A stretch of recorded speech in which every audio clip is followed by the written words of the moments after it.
Olá, pessoal, tudo bem com vocês? Graça e paz. É um prazer estar aqui novamente para a gente continuar o nosso estudo de teologia do Antigo Testamento. Eu espero que vocês estejam gostando. Lembrem-se de dar sempre um feedback lá no YouTube, ou então clicar ali no link que tem na página, vocês vão entrar direto no WhatsApp e ali vocês podem responder o forms e também podem dirimir suas dúvidas, não é? Então, vamos lá. Hoje nós vamos encerrar os livros poéticos, não é? E nós vamos encerrar com o livro de Cantares. Mas antes vamos orar. Amém? Senhor, nós te louvamos por este momento, te agradecemos pela tua presença, te agradecemos pelo Espírito Santo, que é quem nos ensina, quem nos ajuda. Nós estamos, ó Pai, felizes por estudar a tua palavra, que o Senhor continue nos ensinando, possamos guardar os teus preceitos, os teus princípios em nosso coração. Dá-nos um momento de aprendizado em que possamos, ó Pai, praticar, ó Pai, e reter chaves, Pai, para a nossa vida cotidiana, para o nosso viver diário, possamos aplicar a Tua palavra ao nosso coração. Nós te louvamos por tudo, em nome de Jesus. Amém. Vamos lá então, pessoal. Hoje nós vamos estudar Cantares de Salomão. É o livro, vamos dizer assim, do amor na Bíblia, né? Um livro bem polêmico para alguns, outros ficam, nossa, mas a Bíblia é tão santa, como é que tem um livro de Cantares de Salomão, que tem algumas coisas assim que levam para o lado da sedução, que falam sobre o relacionamento íntimo, mas nós vamos dar um olhar diferenciado sobre o livro de Cantares de Salomão e vamos então aprender alguma coisa para a nossa vida neste dia, tá bom? Vamos lá então? Cantares de Salomão. O título do livro os hebreus deram o Cântico dos Cânticos, tá? Shir HaShirim, que devido às primeiras palavras do livro, né, que começa Cântico dos Cânticos de Salomão, enfatizando a importância de serem os melhores cânticos, ou o melhor cântico do filho de Davi, tá? Em português, a tradução é Cantares de Salomão, certo? Então, vamos lá. A autoria do livro. Existem duas correntes para a autoria desse livro, e nós vamos ver um pouquinho sobre elas, tá? Então, a primeira, a autoria de Salomão é negada, porque os eruditos modernos, eles acreditam que o livro foi escrito sobre Salomão, e não por ele, certo? Eles alegam que foi redigido centenas de anos mais tarde, em virtude das palavras aramaicas, persas e gregas, certo? Como é que a gente refuta esse pensamento, tá? Então, Salomão era uma pessoa do mundo, né? Como a gente já visualizou lá em Provérbios, em Eclesiastes, né?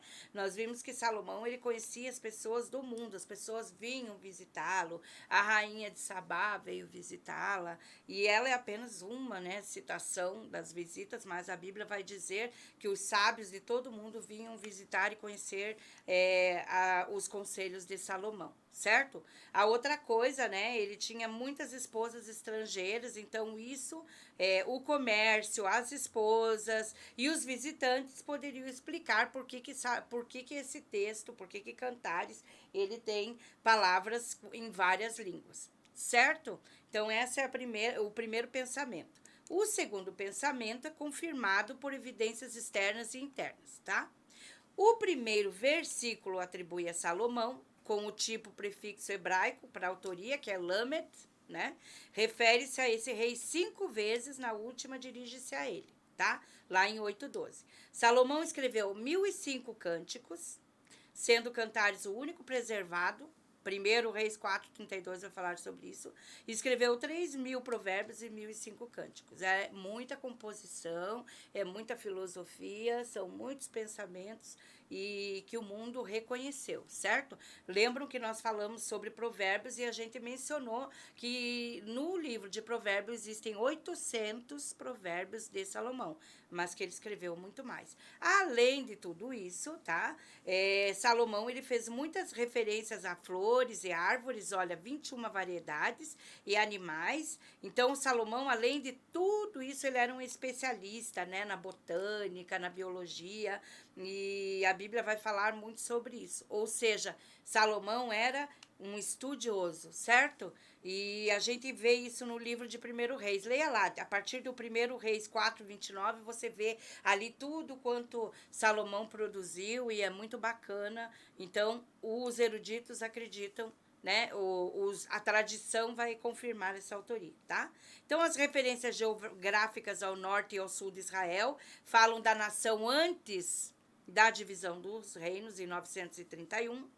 A tradição judaica considera Salomão como autor e o povo judeu lê todos os anos na festa da Páscoa. Puxa, Cantares de Salomão, um livro de romance que faz tantas referências à sensualidade, lido na Páscoa. Que interessante, né? Nós vamos ver por que disso, tá? O livro tem muitas semelhanças terminológicas com Provérbios e Eclesiastes, tá? Nenhum deles usam o nome Yahvé. Yahvé, vocês sabem, Jeová, certo? A objeção de que um polígamo, vocês sabem, Salomão, ele teve muitas mulheres e muitas concubinas. A gente já falou sobre isso, né?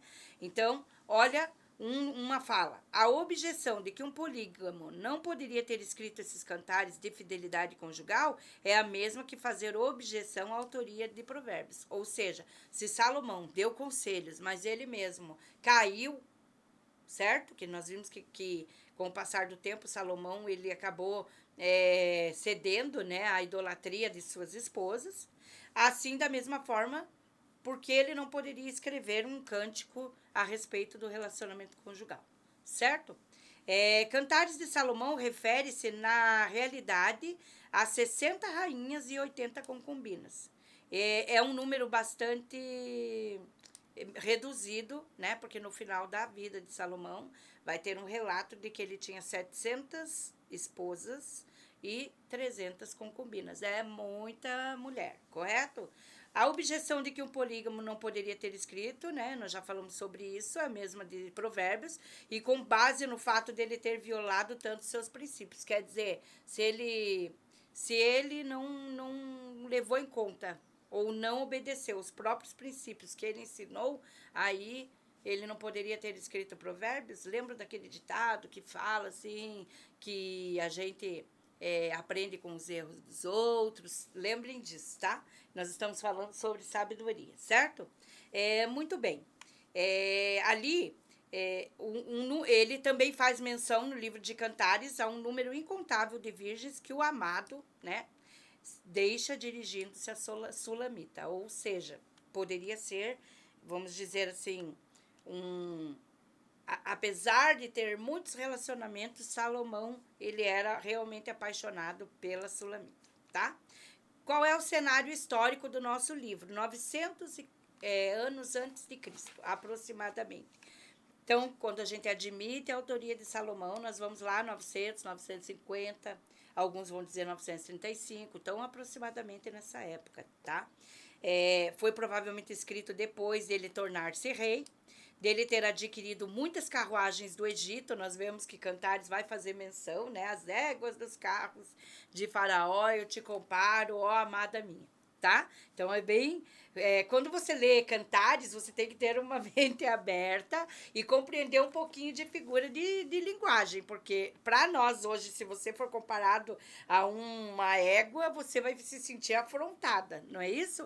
Mas na época de Salomão, os cavalos do Egito, as éguas do Egito eram os animais mais incríveis que haviam. Então, olha só, era uma comparação maravilhosa.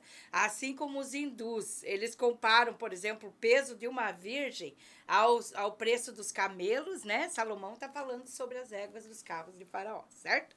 Então, isso se atribui ao fato dele ter adquirido muitas carruagens do Egito e ter ampliado suas vinhas até o vale setentrional de Jezreel. Então, assim, quando a gente lê Salomão, ele fala muito sobre essa paisagem, sobre a plantação, sobre as vinhas, e é incrível como ele faz uma alegoria, né, voltada para o romance, certo? Seu harém de esposas e concubinas era relativamente pequeno nessa época.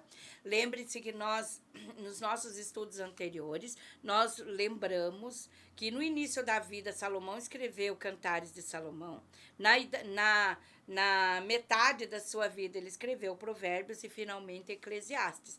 Veja que para cada faixa etária, para cada período, um pensamento diferenciado a respeito de um determinado assunto. É uma riqueza quando a gente lê os poéticos e pensa sobre isso com esse olhar de Salomão, certo? Então aqui, ó, ele estava começando, o seu harém era pequeno ainda, tá? E, olha lá, depois, no final, ele vai aparecer com 700 mulheres e 300 concubinas no final, certo? Isso tudo, vamos lembrar que Salomão, ele viveu num período em que não havia guerras e que ele alongou, foi o período geograficamente mais, em que Israel mais teve terras. Geograficamente foi o período que o país mais cresceu, e isso se atribui a essas alianças, porque ele se casava com mulheres nobres e com isso eles ganhavam terras e vão absorvendo ali, e foi o período então em que Israel chegou ao seu maior estágio de crescimento geográfico, certo? É provável que seja o livro mais antigo de Salomão, olha lá, princípio de seu reinado, Provérbios, Meia-Idade e Eclesiastes, anos posteriores. Nós já falamos sobre isso anteriormente. Os 3 livros refletem os dons pessoais de Salomão como amante, como sábio e como pregador. Lembra que Eclesiastes significa palavras do pregador, não é isso? Provérbios de um sábio, sábio Salomão, e o Cântico dos Cânticos, certo? Vamos ver mais um pouquinho sobre esse cenário histórico aí. Como filho de Davi, produtor de canções, salmos e provérbios, né? Demonstrava preocupação com as mulheres. Muitos casamentos de Salomão foram arranjos, aquilo que nós acabamos de dizer, alianças pacíficas com outras nações, certo? O cenário do livro é campestre, com vislumbre da corte real, ou seja, nós vamos ler o livro de Cantares, nós vamos, como eu falei, vamos falar das vinhas, vamos falar dos carros, dos cavalos, vamos falar das flores, vamos falar do cedro do Líbano, vamos fazer várias referências, das cabras, entre outras coisas ali que a gente vai observar. Eu aconselho você a estudar comigo aqui e depois ir dar uma olhada no livro de Salomão, certo? No antigo Israel, o casamento tinha uma importância muito grande para as famílias e a comunidade rural, tá? Isso nós estamos falando lá em média 935 a.C., mas só para a gente ter uma referência bíblica, vamos nos lembrar, por exemplo, das bodas de Caná na Galileia, quando Jesus vai no casamento e ele chega naquele lugar, o vinho acaba, e então Maria vem e pede para que ele faça alguma coisa. Lembram disso? Então, assim, seria um arraso que tivesse acabado o vinho.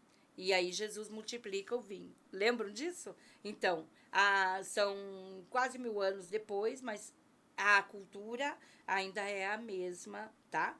E olha só, quando havia um casamento, toda a comunidade rural era conhecida, era chamada. Então, assim, não era uma festinha de 100 convidados, tá? Era muita gente. E vou falar para vocês, as núpcias duravam uma semana. Os noivos eram tratados como reis. Aí nós vamos ler o livro de Cantares e vamos ver as referências ali poéticas ao pastor, ao rei, ao príncipe, né? O amado, e aí por diante, certo? Vamos ver o cenário religioso. A pergunta é: qual é a analogia entre a religião e o livro de Cantares? Algumas pessoas acham que o livro de Cantares é uma blasfêmia pela figura metafórica que Salomão faz. Então, ele compara o corpo da mulher, fala de montanhas, ele vai falar dos seios da mulher de uma forma poética, comparando com as montanhas, ou então aquelas com a parede, né, para aquela moça que ainda era muito jovem e que não tinha os seios desenvolvidos. A gente vai olhar que o pensamento de Salomão é muito bacana, tanto que ele fala sobre a sua sobre o seu dom, né, seu talento de amante, porque a cabeça de Salomão era muito poetizada. Quando a gente lê Cantares, a gente fica imaginando, certo?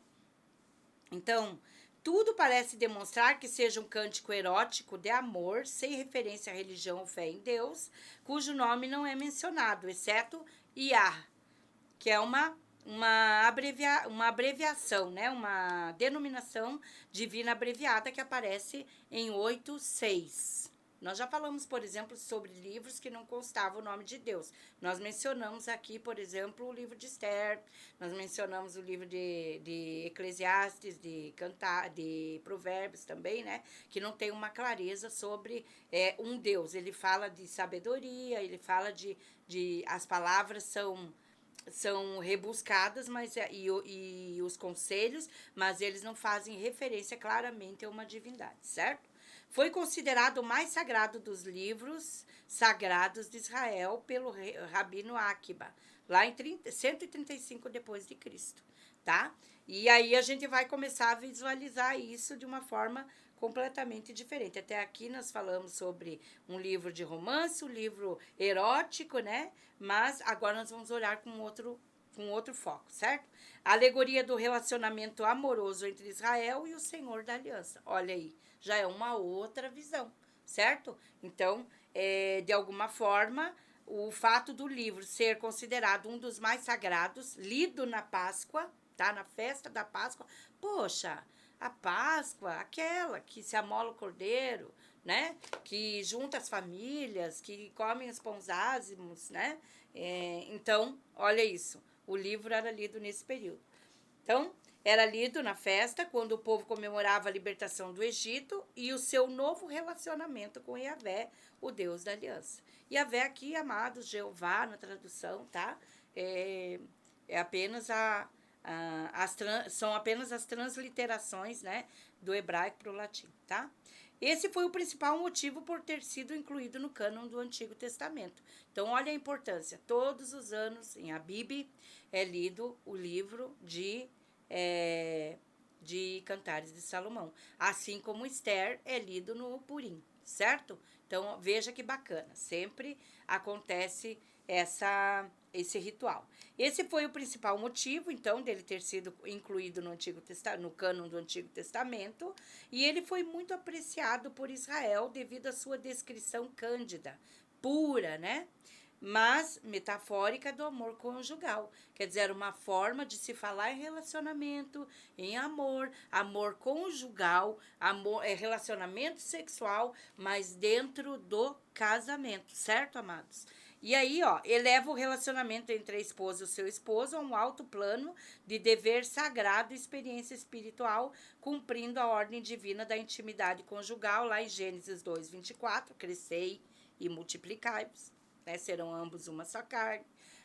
Enfatiza também a importância de adiar a intimidade. E isso daqui nós vamos ver dentro do livro todo, não desperteis o amor. Capítulo 8, versículo 4, mas ele tem várias repetições dessa frase dentro do livro, certo?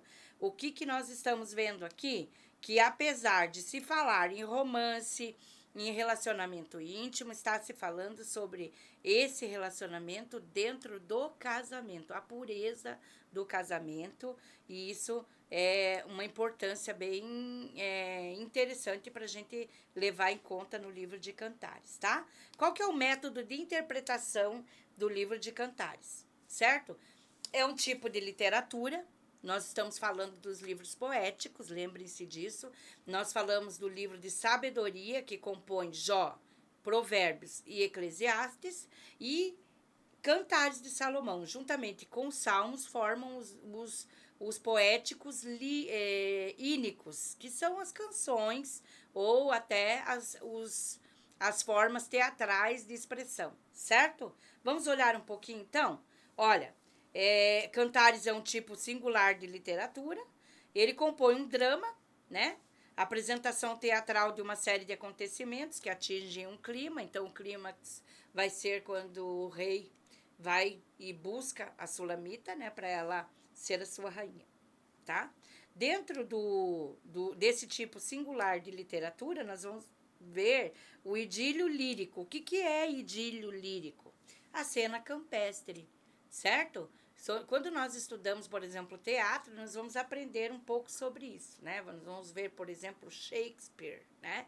E alguns das suas peças nós vamos encontrar o idílio lírico ali dentro.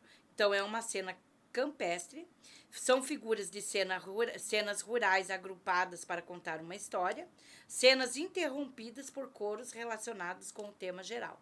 E aí é interessante o livro de Cantares, porque ele está lá falando do seu romance, de repente ele volta lá naquela frase, não desperteis o amor, né? Entendeu? Então, assim, é uma poesia lírica e ela é representada, conhecida como área. A área é uma pequena peça teatral, certo? Qual que é a importância da gente verificar essa forma de interpretação, esse método, tá? Olha lá. A hipótese do pastor, a Sulamita é cortejada pelo rei, mas permanece fiel ao humilde pastor. O rei Salomão recua, terminando a união, e nesse caso o rejeitado é ele mesmo, tá? Então, quando a gente olha para esse contexto, a gente, nossa, mas ela tá com o pastor, de repente. Depois nós vamos descobrir que o pastor é o próprio rei disfarçado, certo? O romance e casamento de Salomão com a Sulamita, tá? Que é o seu grande amor. Ao visitar a sua vinha no Monte Líbano, lembra que nós falamos que Salomão tinha vinhas, aumentou muito as suas vinhas no Vale Setentrional de Israel, né? Esse é o caso, então. Ao visitar sua vinha no Monte Líbano, encontra-se com a formosa donzela Sulamita, que foge dele. Ele a visita disfarçado de pastor e conquista essa moça e vem, então, com toda a pompa depois requisitar sua rainha. Casam-se no Palácio Real, e lá no início do poema, tá? Então, vamos ver o ponto de vista dessa interpretação? Então, um ponto de vista literal. Ó, interpreta o poema como uma figura de amor conjugal puro, sem nenhum significado espiritual. Um ponto de vista literal. Aquilo que realmente aconteceu, né? Teve uma pessoa, um sábio, né, Teodoro Mapsuestia, em 533 depois de Cristo, ele considerou que foi escrito por Salomão por ocasião do seu casamento com a filha de Faraó. E ele foi bastante criticado por isso, tá? Então, olha só, aqui é uma interpretação literal. Houve o casamento com essa filha de Faraó, e aí Salomão, ele cria esse poema em homenagem a essa cerimônia, certo? Agora, o alegórico. Antigas tradições judias consideram o poema uma alegoria que retratou o amor de Deus por Israel. A igreja primitiva batizou este conceito como sendo o amor de Cristo pela igreja. Então, a gente, esse termo alegórico aqui que a gente está visualizando, é bem interessante, porque se nós olharmos outros livros na Bíblia, por exemplo, o livro de Oséias, nós vamos ver que ele se casou com uma prostituta, e isso significava que Oséias representava Deus e que Israel era a prostituta, certo? E então, assim, nós vemos outras alegorias que fazem a mesma comparação, Deus e Israel. Depois nós vamos ver que Ezequiel também faz alguma coisa nesse sentido. Tudo isso representando o relacionamento de Jeová, né? Para o Antigo Testamento de Yahvé, ou Jeová, como com sua noiva, no caso Israel, tá? O livro de Ezequiel, nós vamos chegar lá, daqui umas 2 ou 3 semanas, nós vamos chegar em Ezequiel. E ele vai falar muito sobre isso. Interessante que ele chama Israel e Judá, ele dá nome a Olá e a Olibá, que são 2 irmãs gêmeas, e as 2 traem, né, o noivo. Ó, é bem interessante, certo? Então, nós vimos aqui, né, que o mesmo conceito de amor de Deus por Israel no Novo Testamento se torna Jesus e sua noiva, certo? Essa história não é uma alegoria, sim um acontecimento na vida de Salomão, mas ela pode ser explicada ou aplicada dessa forma, como a gente acabou de ver. Qual é o ponto de vista típico? Ó? Trata-se de uma combinação entre os outros pontos de vista sem armadilhas, ou seja, serve para todos os pontos de vista. Serve para o literal? Sim.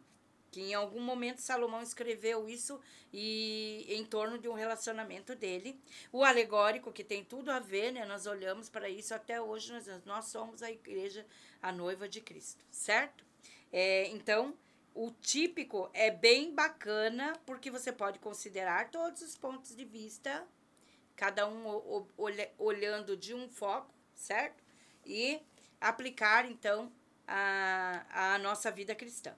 Proporciona reconhecimento apropriado à sua autenticidade histórica, com a lição do amor conjugal, abrangendo uma aplicação espiritual referente ao amor de Deus por seu povo. O livro de Cantares, ele tem uma fala que é muito usada para aqueles pastores que fazem casamento, né? E eu vou ler aqui porque eu acho maravilhoso essa referência, tá? As muitas águas não podem apagar o amor, nem os rios afogá-lo, tá? Ainda que alguém desse todos os bens de sua casa, pelo amor seria de todo desprezado. Ou seja, Cantares, né? Acho que é o capítulo 8, versículo 7. Ficou pequena a referência e eu sem óculos não enxergo. Olha lá, vamos lá. Quais são os objetivos do livro? O livro é lindo, hein, gente?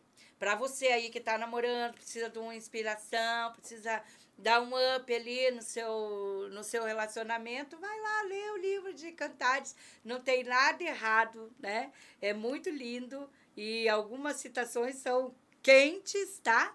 Mas vai com fé que se você tá dentro do casamento, tá tudo certo. Amém? Vamos lá. Histórico. Comemorar o casamento de Salomão com a linda Sulamita, expressar as delícias do casamento como uma dádiva de Deus. Não é pecado um casal se relacionar, pelo contrário, o sexo não é pecado dentro do casamento. Ok? Esse princípio continua valendo, valeu há 3.000 anos atrás, quando esse livro foi escrito, vale hoje, continua. Lembrem-se que a Bíblia não é moderna, não é antiga, ela é eterna, certo? Então, segue lá que você vai gostar. Advertência aos jovens para manter a virgindade e a pureza sexual, podendo expressar seu amor na união conjugal. Então, aqui, se fosse remover a questão alegórica, espiritual, de que Cantares é um relacionamento entre a igreja e Cristo, entre Jeová e Israel, se nós tirássemos essa interpretação, ainda assim o conselho dessa poesia, que é uma referência ao casamento. Vocês sabem que o casamento é a instituição número 1 de Deus. Ela começou lá dentro do Jardim do Éden, né? O homem se unirá à sua mulher e serão ambos uma só carne, crescei e multiplicai-vos. Então, quando nós olhamos para tudo isso, se nós tirarmos esse pensamento alegórico, esse pensamento espiritualizado, só o conselho que está nesse texto todo, que é o quê? Que o relacionamento dentro do casamento é sim maravilhoso, um deve se dedicar ao outro, certo? Então, e que os jovens devem se manter puros, isso continua valendo, é atualíssimo, tá?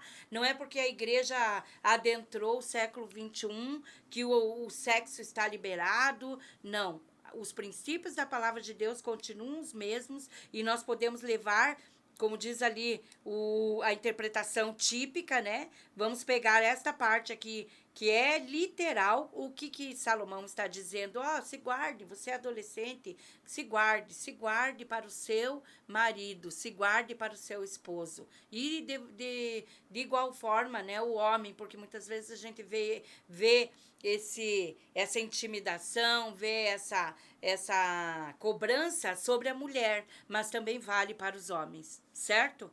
Religioso, lição de puro amor conjugal para retratar a relação amorosa entre o Senhor e o seu povo, aquilo que nós falamos, tá? Eu sou a noiva de Cristo, você é a noiva de Cristo. Vamos preparar o nosso corpo, vamos ter intimidade com o Senhor, vamos entrar na sua câmara. O que quer dizer câmara? Intimidade, dobrar os joelhos, orar, ter um relacionamento com o Senhor. Olha só quanta inspiração nesse livro. Muito bacana, né? Muito bem, vamos. Contribuições singulares no livro de Cantares de Salomão, certo? O grande livro bíblico da lua de mel. Uhul! Tem um livro de lua de mel. Eu não falo para vocês que a Bíblia tem de tudo? Que ela fala de dinheiro, a Bíblia fala de amor, a Bíblia fala de conselhos, criação de filhos, a Bíblia fala de relacionamento com Deus. Olha aí que bacana. Tem um livro de lua de mel também. Viu que bacana? Olha só. Vou até falar para o pastor fazer alguma programação para os casais aí, que o livro de Cantares tem muito a oferecer, nós podemos trabalhar alguma coisa sobre isso, certo? Então, julga-se que o nome Sulamita, capítulo 6, versículo 3, seja o feminino de Salomão. Gente, julga-se um termo que eu puxei de um livro, tá? Mas, na verdade, se você escrever o livro de Salomão e você retira as vogais, ele realmente pode ser transformado em Sulamita, tá? Ou seja, seja o feminino de Salomão, significando o papel vital e complementar que Salomão atribuía à sua Sulamita, ou seja, serão ambos uma só carne. Olha que bonito. Sua mensagem vital para a juventude, educação franca, porém metafórica aos jovens, né? Cântico da festa de Páscoa, lembrança da aliança entre Deus e Israel, incentivo ao relacionamento com Deus. Todas essas coisas estão como contribuições no livro de Cantares de Salomão, tá? Importante que isso era lido na festa da Páscoa. Isso é uma coisa para a gente visualizar. Olha só, um livro que vai se, né, impensável para nós lermos Cantares de Salomão na festa da Páscoa, mas isso seria uma forma de doutrinar e de amenizar a ansiedade da moça por encontrar um amado e vice-versa, né? Então, olha, ênfase em duas características de amor, ternura e terror. E aí, esse livro ele tem aqueles opostos, não tem aqueles opostos que se atraem? Vamos ver aqui, ó. Terno, cuidado, carinhoso, tá? Então, um amor cuida, né? É carinhoso, mas ele se arrebata quando ele se sente ciúmes, né? Gentil como no manuseio de um lírio entre os espinhos. Olha lá a referência do 2, o 2 ao 4. Feroz como veementes labaredas. Capítulo 8, versículo 6. Tá? Então, ali, ó. Quando nós lemos aquele texto que diz lá do 8, versículo 7, ele antecipadamente ele vai falar sobre essas labaredas, que o amor são como labaredas, e nós sabemos, né? Nós vemos isso quando a gente é apaixonado, casou, ali começo, lua de mel, né? Uma festa, né? Então, e as muitas águas não poderão apagar este amor, nem os rios afogá-lo. Olha que bacana, é um oposto, né? São antônimos e são bacana porque a gente vê ali a poesia de Salomão, então, contribuindo para todo esse pensamento, né? Nesse edílio. Livro mal interpretado e negligenciado. Então, aqueles que são, assim, muito puritanos, né? A gente sabe que para algumas pessoas é tabu você falar sobre romance, falar sobre sexo, falar sobre a vida íntima com os jovens. E aí, então, a gente não fala, a sociedade fala, a escola fala e cada um fala com o seu pensamento, né? Mas nós não podemos ser assim, amados. Nós temos que pegar os nossos filhos, aconselhar. Por isso a importância também de quando a gente começa um relacionamento, fazer um curso de noivado, um curso para casais, não é isso? Então, olha lá, Eclesiastes e Cantares procuram combater dois dos maiores pecados morais e filosóficos do nosso tempo, tá? Então, o primeiro, o pecado da abominável filosofia de vida que afirma ser a morte e o fim da existência. Então, ali está falando ali sobre os livros de Eclesiastes e Cantares, né? Eclesiastes é o fatídico, né? Aquela parte, já me cansei de tudo, agora só me resta voltar ao pó. Não é isso? E o livro de de Cantares, o pecado da permissividade do sexo pré-conjugal, devido ao não reconhecimento da linguagem metafórica de advertência aos solteiros e às francas descrições chocantes do amor conjugal. Ou seja, sim, o livro de Cantares, ele bate forte contra a imoralidade, certo? Não é porque ele fala de amor que ele está liberado, né, para todos, sem restrição. Não, é dentro do casamento, certo, amados? Então, vamos corrigir esse pensamento de que Salomão, né, de que Cantares é uma aberração, pelo contrário, uma bênção. Cristologia em Cantares, relacionamento de Salomão e a Solamita, né? Cristo e a igreja, Israel e Jeová, relacionamento de amor entre o Senhor da Aliança e Israel, tipifica o relacionamento de Cristo e a igreja, acabei de falar, né? Cristo é maior que Salomão, ao qual está a igreja prometida.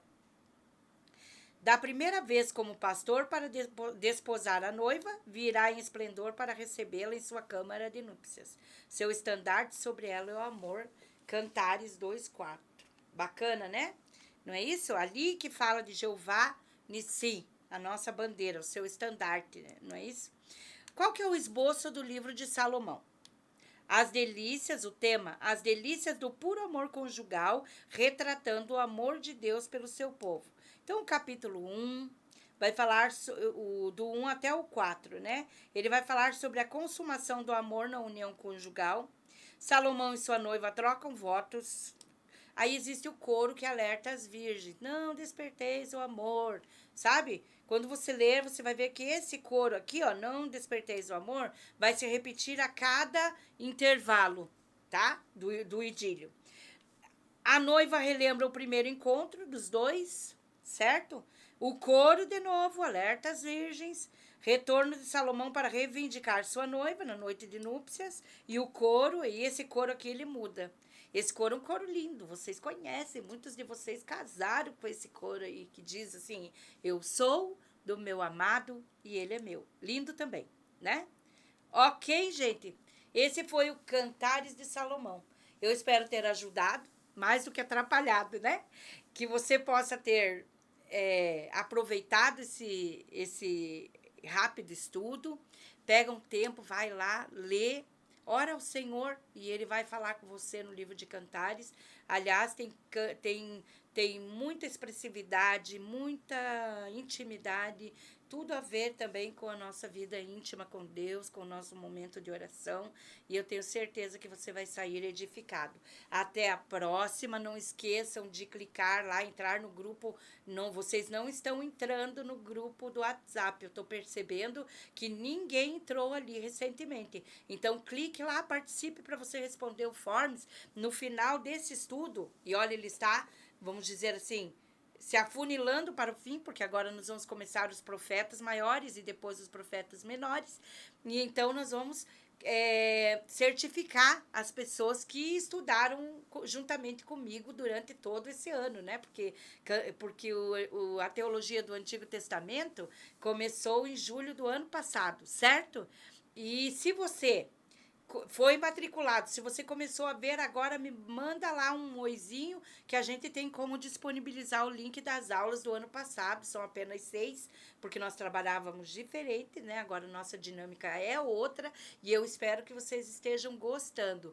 Olha, nesse período aí de teologia do Antigo Testamento, nós estamos tendo assim um mergulho, né, no Antigo Testamento, muito aprendizado e muitas coisas assim que nós podemos ir pesquisar, aprimorar a nossa devocional, escolher um livro por mês para a gente ler e crescer na graça de nosso Senhor e Salvador Jesus Cristo, amém? Porque a palavra de Deus, ela é fiel e ela é uma joia preciosa que nós devemos cada dia aprender, cuidar, lapidar e crescer, certo? Um beijo para vocês, até a próxima, em nome de Jesus. Amém?